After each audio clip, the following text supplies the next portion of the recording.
بسم اللہ الرحمن الرحیم۔ ایک بھائی نے سوال پوچھا ہے ایصال ثواب کے حوالے سے،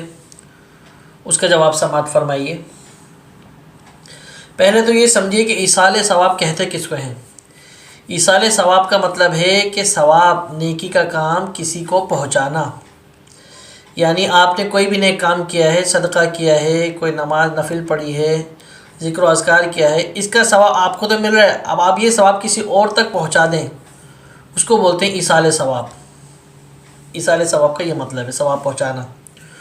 دوسری بات، ثواب آپ زندوں کو بھی پہنچا سکتے ہیں، مردوں مرحومین کو بھی پہنچا سکتے ہیں۔ اس کے لیے ضروری نہیں ہے کہ صرف مرحومین کو پہنچائیں گے، بلکہ زندوں کو بھی پہنچا سکتے ہیں۔ اب زندہ لوگ تو زندہ ہوتے ہیں، وہ نیک کام کر رہے ہوتے ہیں، نماز ذکر و اذکار ان کے چل رہے ہوتے ہیں، تو وہ اتنے زیادہ ضرورت مند نہیں ہوتے جتنا زیادہ مرحومین جو اس دنیا سے جا چکے ہیں وہ ضرورت مند ہوتے ہیں، اس لیے کہ ان کی عبادت رک چکی ہوتی ہے، ان کا نام اعمال رک چکا ہوتا ہے، تو ان کے لیے ایصال ثواب کرنا زیادہ باعث اجر کی بات ہے، اور وہ ضرورت مند ہوتے ہیں اور اس سے ان کو خوشی محسوس ہوتی ہے، خوشی ملتی ہے۔ ایصال ثواب کرنے کے بہت سارے طریقے ہیں۔ کوئی بھی یعنی نیک کام سوائے فرضوں کے علاوہ کوئی بھی نیک کام ہو، اب وہ نیک کام لسانی ہو یعنی ذکر و اذکار ہو، قرآن پاک کی تلاوت ہو، جسمانی ہو جیسے کسی کی مدد کرنا، حج کرنا، عمرہ کرنا، روزہ رکھنا، یا مالی ہو صدقہ کرنا، کسی اللہ کے راستے میں خرچہ کرنا، کوئی بھی ہو، اس کا ثواب آپ یہ سوچیں کہ اللہ اس کا ثواب میرے فلانے کو پہنچا دے، میرے والدین کو پہنچا دے، یا پوری امت صلی اللہ علیہ وسلم کو پہنچا دے، یا آدم علیہ السلام سے لے کر قیامت تک آنے والے ہر مسلمان مومن مرد اور عورتیں سب کو پہنچا دے، اللہ پاک سب کو پہنچائیں گے۔ اور اس کا سب سے بڑا فائدہ ہوتا ہے کہ ثواب جن تک آپ پہنچائیں گے ان تک تو پہنچتا ہے، لیکن جو یہ ایصال ثواب کر رہا ہوتا ہے اس تک بھی پہنچتا ہے۔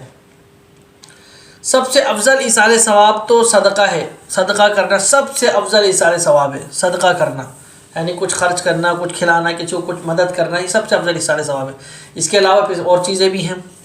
لیکن بعض لوگ یہ سمجھتے ہیں کہ ایصال ثواب صرف صدقہ کرنا یا جو ہے نا دوسرے کام ہے، ذکر و اذکار یا قرآن پاک کی تلاوت نہیں ہے، نہیں، بالکل وہ بھی ایصال ثواب کر سکتے ہیں اور وہ بھی کرنا چاہیے۔ حتیٰ کہ اگر زبان سے ایک مرتبہ سبحان اللہ بھی بولے نا اور اس کی نیت کر لیں اللہ اس کا ثواب میرے والدین کو پہنچا دے، تو اس سبحان اللہ کہنے کا جو ثواب ہوگا وہ ان تک پہنچے گا۔ تو ایصال ثواب کرنا چاہیے، کثرت سے جو ہے نا ذکر و اذکار دعائیں خیر کرنی چاہیے اور اپنے مرحومین کو اس کا بخشنا چاہیے۔ اور دوسرا یہ ہے کہ مرنے سے پہلے ہمیں بھی ایسا کچھ کام کرنا چاہیے جو ہمارے لیے صدقہ جاریہ ہو جائے۔ ایک یہ بھی ایصال ثواب ہوتا ہے کہ کوئی انسان مرنے سے پہلے ایسا کام کر جاتا ہے، یا اس کے جو ورثاء ہوتے ہیں وہ اپنے مرحوم کے لیے ایسا کام کرتے ہیں جس کا صدقہ جاریہ ہوتا ہے، کوئی کنواں کھدوا دیا،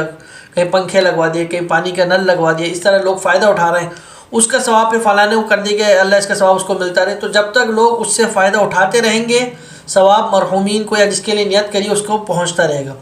ایصال ثواب کی مختلف صورتحال ہیں، بہرحال ایصال ثواب کرنا چاہیے، بہت اچھی چیز ہے۔ اللہ پاک ہم سب کو مرنے سے پہلے موت کی تیاری کرنے کی توفیق عطا فرمائے اور زیادہ سے زیادہ صدقہ جاریہ کرنے کی توفیق عطا فرمائے اور ہمارے تمام نیک اعمال کو قبول و منظور فرمائے۔ واللہ اعلم بالصواب۔